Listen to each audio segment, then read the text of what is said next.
तर मित्रांनो, आपण ऑनलाईन पार्सल मागितलं होतं ट्रायपॉड, तर ते फायनली ते आता आपल्या हातामध्ये आलेलं आहे. तर मित्रांनो, चला आपण घरी गेल्यावरच आपण अनबॉक्सिंग करू.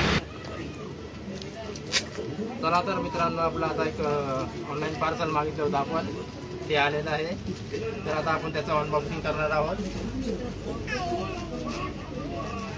बघू आपण याच्यामध्ये काय येतं.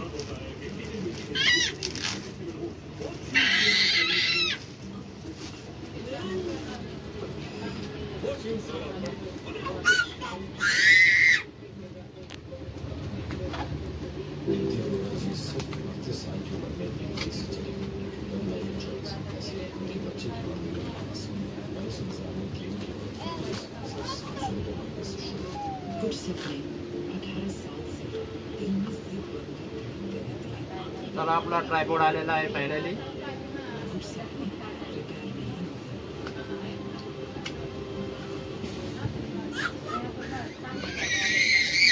चार्जिंगची पिन आहे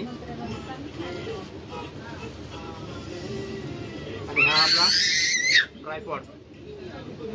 तर बघू शकता मित्रांनो, आपला ट्रायपॉड आलेला आहे फायनली. आपण ऑनलाईन मागितला होता.